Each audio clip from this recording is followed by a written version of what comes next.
I think my mother did exactly the right thing. I think it's absolutely extraordinary.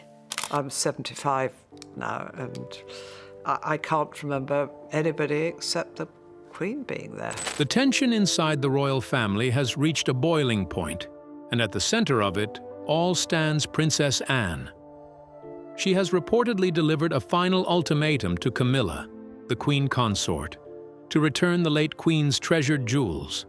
So, what has driven Anne to take such a bold, unprecedented stand? And what could this mean for the intricate, often fragile dynamics within the House of Windsor? Join us as we uncover Princess Anne's last ultimatum to Queen Camilla to bring back the late Queen's priceless jewels. Princess Anne, final ultimatum. In the quiet, echoing halls of Windsor Castle, where the weight of centuries seems almost tangible, a crisis quietly simmers, one that could shake the very foundations of the modern British monarchy. The passing of Queen Elizabeth II in 2022 left a nation mourning, yet behind the public grief, a hidden storm was brewing within the palace walls. Royal archivists, performing a routine inventory of the late Queen's possessions, stumbled upon a discovery that sent shockwaves through the inner circle. Several irreplaceable antiques and heirlooms had vanished. These were not merely decorative objects. They were the living symbols of history, continuity, and royal identity. At first, Buckingham Palace chose silence. No statements were made, no explanations offered. But Princess Anne, the Princess Royal, known for her steadfast loyalty and her intolerance of secrets or deception, could not ignore the whispers that reached her ears. Rumors, persistent and unsettling, spoke of missing treasures, treasures whose significance went far beyond their monetary value. Initially, the matter was handled according to the palace's strict protocol. Only a small, almost invisible team was entrusted with verifying the authenticity of the crown jewels and the personal collection of Queen Elizabeth II. Their work, meant to be a calm, methodical process, slowly descended into chaos as the scope of the problem became clear. It was no longer about misplaced items or clerical errors. This was a matter of preserving the very story of the monarchy. Some of the items lost were extraordinary in their history and symbolism. In the days leading up to Elizabeth's coronation in 1953, Queen Victoria had gifted her a diamond flower brooch, a delicate, dazzling piece that connected the young queen to a lineage of remarkable women. That brooch was now missing. Likewise, the sapphire and diamond necklace, worn by Queen Elizabeth II on solemn occasions to represent the unity and longevity of the Commonwealth, had disappeared. Each of these pieces was more than a jewel. They were carriers of meaning, embodiments of the monarchy's history, and silent witnesses to decades of service, duty, and ceremony. Their absence created a hole not just in the royal collection, but in the very narrative of the nation itself. The palace quickly moved to contain the situation. No public statements were allowed, no leaks to the press permitted. Only a few senior royals were briefed, those believed capable of understanding the seriousness of the situation and of keeping the matter confidential. But secrecy alone could not prevent the inevitable truth from reaching Princess Anne. Her reaction was subtle at first, almost unreadable. She did not rush to issue statements or confront anyone openly. Her face remained calm, her posture composed. Yet beneath that placid exterior burned a controlled, strategic anger. This was a fury born of duty, of loyalty to her mother's memory, and of a profound understanding of the cultural and historical significance of the lost artifacts. According to sources close to the palace, on a chilly morning, Princess Anne called for her private secretary with a single clear demand. The jewels that belonged to the late Queen Elizabeth II must be returned immediately. This was no casual suggestion or polite entreaty. It was a firm, deliberate statement of authority and unmistakable ultimatum. To Anne, these were not merely objects of wealth or beauty. They were physical signs of her mother's 7-decade reign, symbols of continuity and stability in Britain, and touchstones of a royal legacy now threatened. As the reality of the loss sank in, Anne's mind flashed back to intimate, private moments with her mother. Times when Queen Elizabeth II spoke of duty, of history, and of the care that must be taken to preserve both. She remembered the Queen's prayers and quiet counsel in her final days, the weight of responsibility conveyed in her gentle, unwavering voice. Each heirloom, her mother had explained, carried a value far greater than the precious stones themselves. They were vessels of history, identity, and sacred tradition. In the careful planning of her estate, Queen Elizabeth II had already begun the process of passing these treasures to the next generation. The sapphire pendant, for example, had been intended for Princess Charlotte, destined, one day, to carry forward the legacy of her forebears. The Victorian diamond brooch, bridging generations of influential royal women, had been earmarked for Princess Anne herself. Now, with the items missing, that lineage of inheritance and connection felt perilously broken, a symbolic rupture in the chain that had linked royal women for more than a century. Princess Anne's awareness of this loss went beyond material concern. It was a deeply emotional and almost spiritual response, a recognition that these artifacts were the living threads of her family's story, of the monarchy's place in history, and of the shared identity of the British people. Her determination to uncover the truth and restore what was lost was absolute. In her mind, there was no room for compromise or delay. Each missing jewel was a piece of the past, a fragment of memory, and a crucial link to the future, a future she felt bound to protect with every fiber of her being. Why are the jewels so significant? Are they part of the royal custom? Let's find out. The royal jewels. At the heart of this tense and dramatic confrontation lies a collection that is far more than a mere assortment of sparkling necklaces, glittering tiaras, and dazzling gemstones. These are not simply luxury items. They are living symbols of history, legacy, and the intimate story of the British monarchy. Queen Elizabeth II's jewels, the focus of Princess Anne's firm ultimatum, represent a carefully preserved tapestry of royal heritage, extending all the way back to the reign of Queen Victoria in the early 19th century. Each piece is a fragment of the past, a tangible link to monarchs who shaped the destiny of a nation, and a silent witness to the joys, sorrows, and scandals that unfolded within palace walls across centuries. Among the most celebrated treasures is the diamond diadem, an iconic piece of regal jewelry that Elizabeth II wore during her coronation procession in February 1953.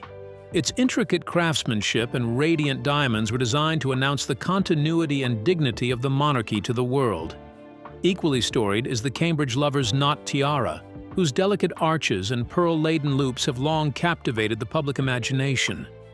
Beyond its beauty, the tiara carries a rich narrative of royal romance, intrigue, and even scandal, having passed through generations as both a symbol of affection and a confirmation to the sometimes turbulent private lives of those who wear it. For Princess Anne, the urgency of reclaiming these jewels is not rooted in their monetary worth or their aesthetic splendor. It is grounded in a profound understanding of their rightful place within the royal family. Anne's belief is clear and unwavering. These jewels belong to the crown. But this is more than a legal or ceremonial claim. It is a matter of moral duty and family principle. The jewels are emblematic of a lineage, a responsibility that transcends individual preference or convenience. To allow them to remain in the possession of Camilla, the Queen Consort, would, in Anne's view, blur the boundaries between bloodline and marital alliance, potentially undermining centuries of tradition and the symbolic order that has long guided the monarchy. Every diamond, pearl, and gemstone in this collection carries its own story, resonating with love, loyalty, and sacrifice. Consider the Cullinan 3rd and 4th diamonds, cut from the largest gem ever discovered, whose brilliance and scale are legendary. These jewels were not mere gifts of luxury. They were tokens of strength, continuity, and the enduring power of the monarchy itself. For Anne, their presence in the hands of anyone outside the direct line of the crown is not just an oversight. It is a symbolic challenge to the very principle of heritage that has defined the royal family for centuries. The psychological weight of these jewels is immense. Within royal culture, personal adornments are never merely decorative. They are inseparable from identity, status, and lineage. To wear a crown, a diadem, or a tiara is to carry the stories of generations, the triumphs and failures, the alliances and betrayals that have shaped the monarchy.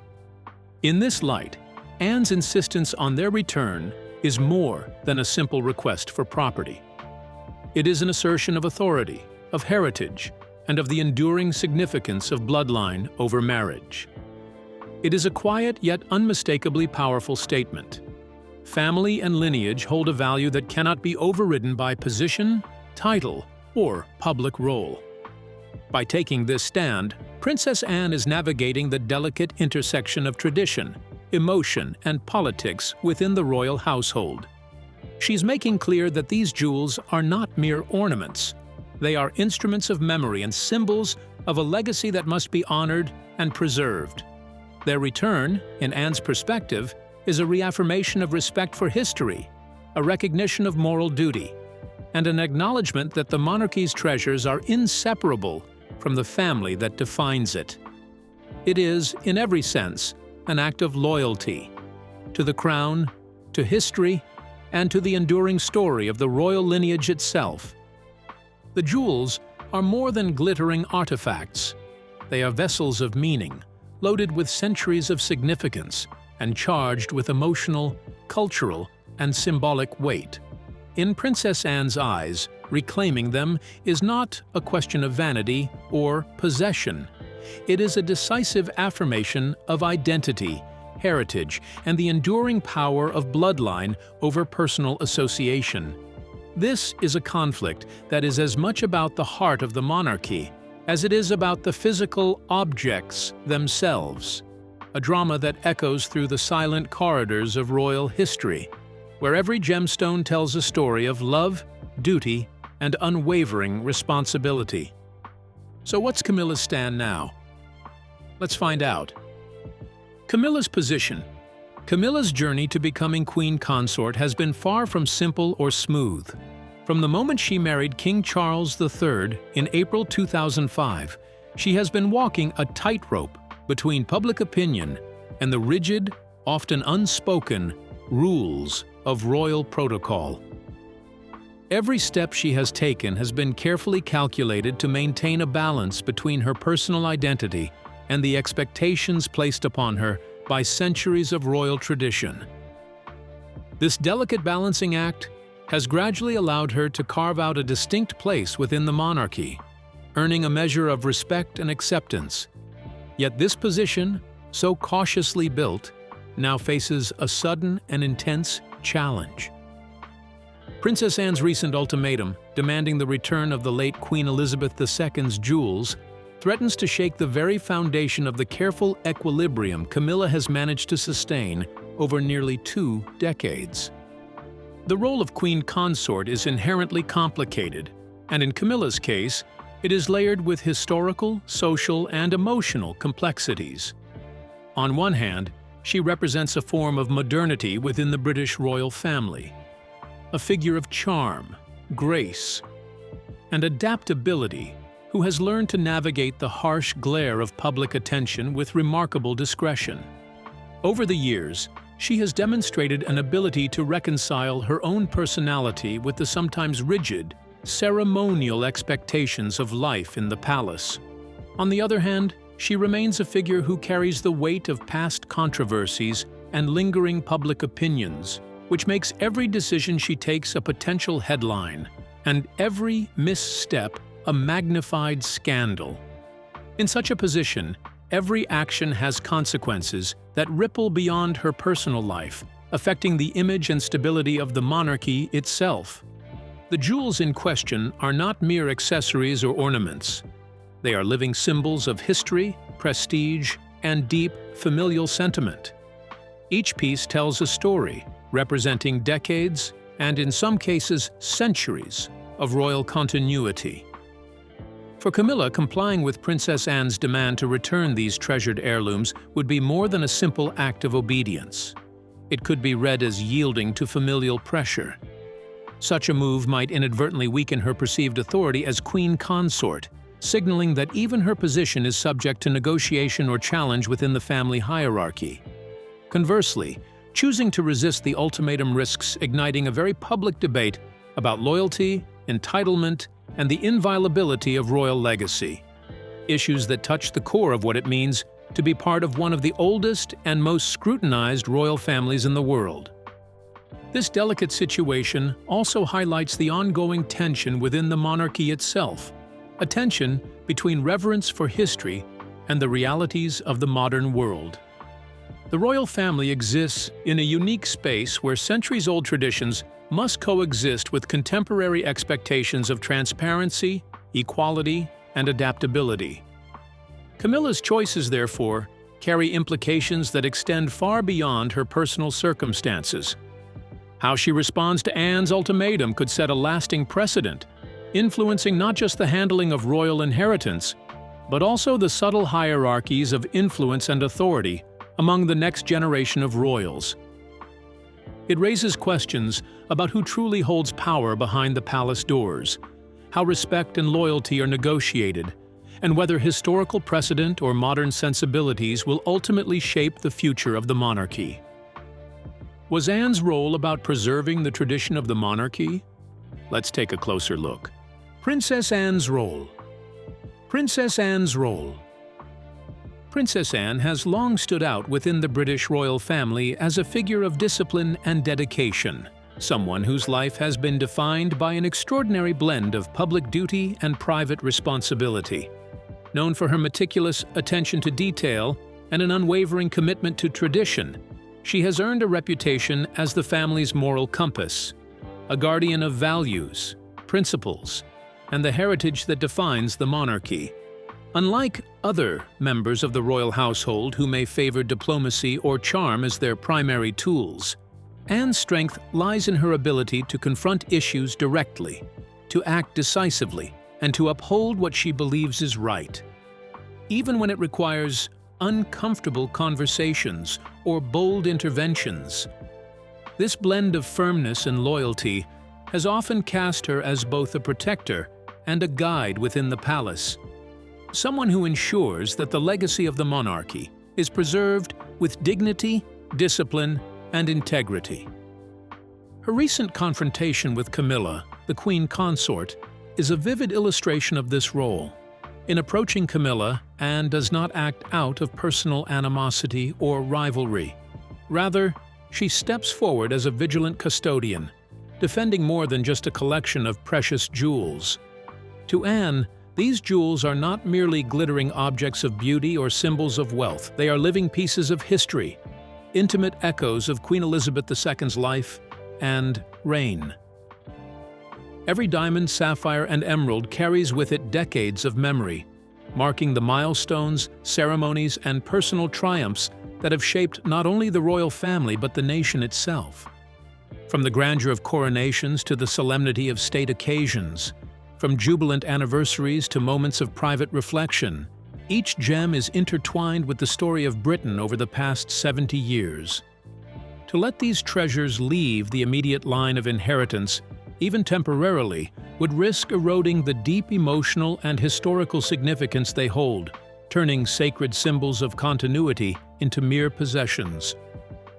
Princess Anne's actions reveal a broader philosophy about the monarchy itself. She views the institution not as a static relic of the past, nor as a ceremonial ornament, but as a living entity that requires vigilance, careful stewardship, and occasionally, the courage to confront difficult issues head-on. The monarchy, in Anne's understanding, thrives when its members respect both its traditions and the people it serves, when it maintains visibility without compromising dignity, and when it enforces a sense of order and accountability within its own ranks. In issuing her ultimatum regarding the late Queen's jewels, Anne combines these principles into a single, dramatic gesture. This stance also reflects Anne's unique understanding of legacy. While many may focus on titles, ceremonial appearances, or public image, she is acutely aware that true power and influence within the monarchy come from guardianship of its stories, symbols, and memories. The jewels are, in her eyes, more than heirlooms. They are narrative anchors, connecting the present generation with a lineage that spans centuries. By insisting on their proper care and placement, Anne asserts that history must be honored tangibly, that emotional and cultural heritage carries weight alongside ceremonial authority. In confronting Camilla, Anne's actions show a rarely seen yet essential aspect of royal life, that family dynamics are inseparable from the responsibilities of guardianship. The monarchy is not merely a collection of individuals with titles. It is a living institution whose survival depends on respect, oversight, and, when necessary, confrontation.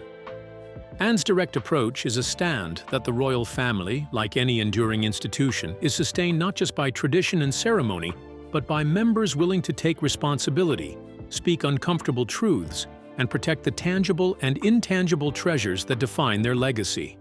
Princess Anne embodies the vigilant heart of the monarchy, blending duty, morality, and historical awareness into actions that resonate far beyond the palace walls.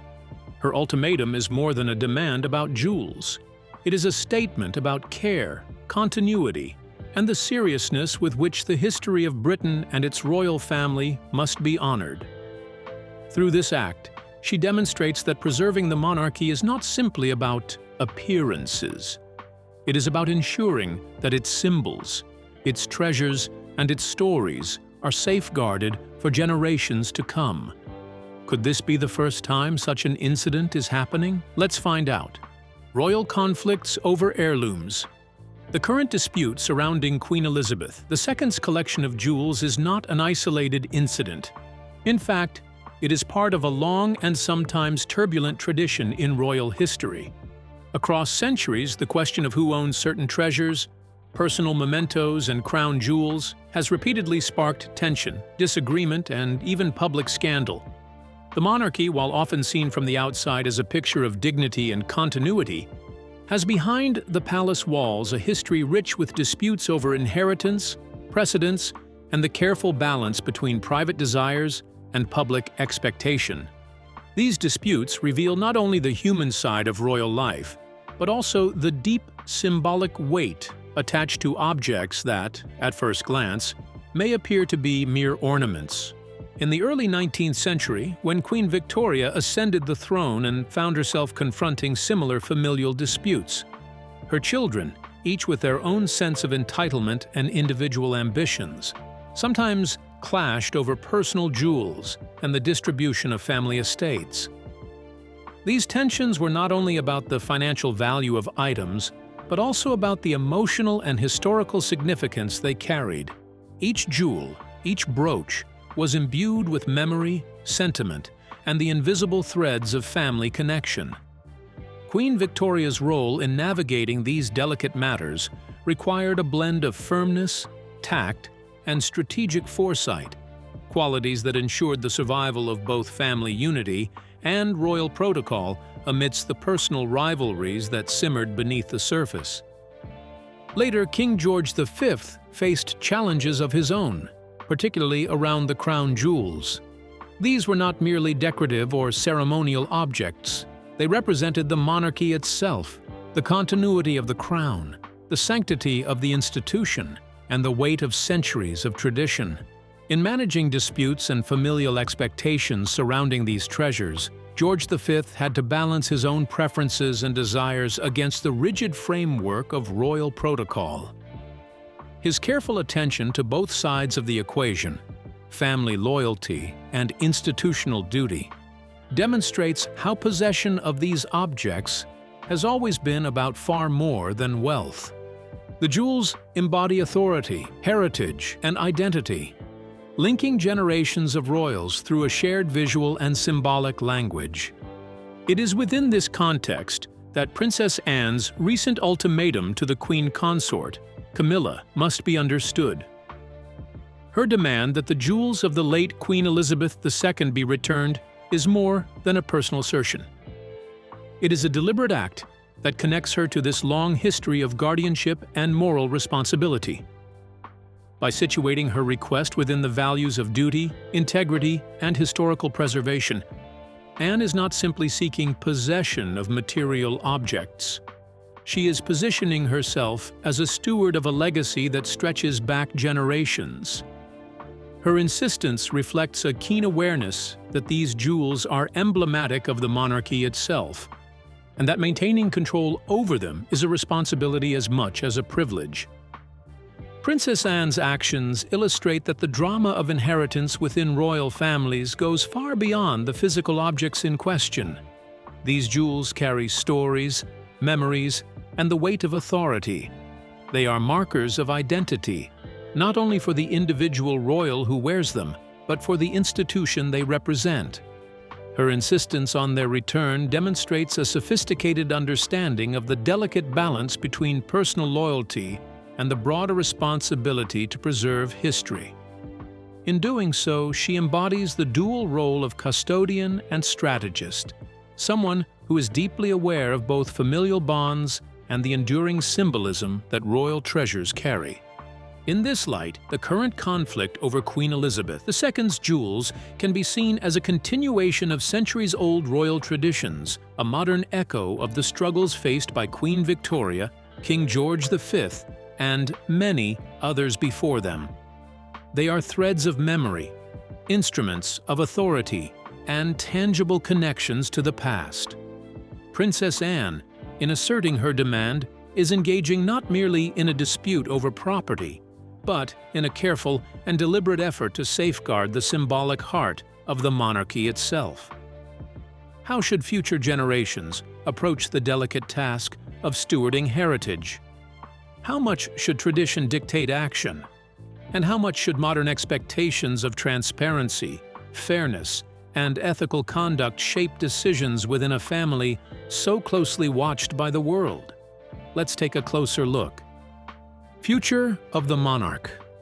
The revelation of Princess Anne's ultimatum has sent shockwaves through the public consciousness, igniting a storm of speculation and debate that stretches far beyond the quiet corridors of Buckingham Palace. Almost immediately, newspapers, television networks, and online platforms across the United Kingdom and around the globe began to dissect every subtle detail of the announcement. Journalists debated the choice of words, the tone of Princess Anne's request, and the possible ripple effects on centuries-old royal traditions. Every phrase was analyzed as if it were a clue in a much larger, unfolding narrative, feeding the public's insatiable curiosity about the private dramas of the royal family. Meanwhile, social media platforms became a sprawling arena of opinion, gossip, and speculation. Hashtags like Anne Valles Camilla began trending worldwide, reflecting a collective fascination with the unfolding story. From TikTok videos to Twitter threads, from Instagram comment sections to discussion boards, millions of people joined the conversation, eager to interpret the subtle signals, anticipate the next move, or simply witness a chapter in royal history being written in real time. The stakes of this confrontation, however, are far from trivial. On the surface, the situation is a clash between Princess Anne and Camilla, the Queen Consort, over a matter of jewels, valuable, historic, and deeply symbolic items that have long been associated with the monarchy's grandeur. Yet, beneath this immediate tension lies a far more profound story about the evolution of the royal family itself. These jewels are not merely decorative treasures. They are artifacts of history, carrying with them the weight of decades, even centuries of tradition, ceremony, and personal stories. Princess Anne's decision to take such a decisive and public stance may also serve as a catalyst for broader reflection on authority and responsibility within the monarchy. It forces observers to consider the balance between private loyalty and public duty, between personal convictions and institutional obligations. For centuries, the British royal family has existed in a rarefied world where appearances, protocol, and lineage intertwine with personal emotion. Yet now every action is instantly broadcast, analyzed, and critiqued by a global audience. Anne's ultimatum, therefore, is not only a personal statement, it is a moment that illuminates the inherent tension between tradition and scrutiny, between the sacred spaces of royal life and the unrelenting gaze of the public eye. The jewels themselves, silent and glittering, become almost sentient witnesses to this historic confrontation. Each diamond, sapphire, and emerald carries echoes of past reigns, coronations, and state occasions.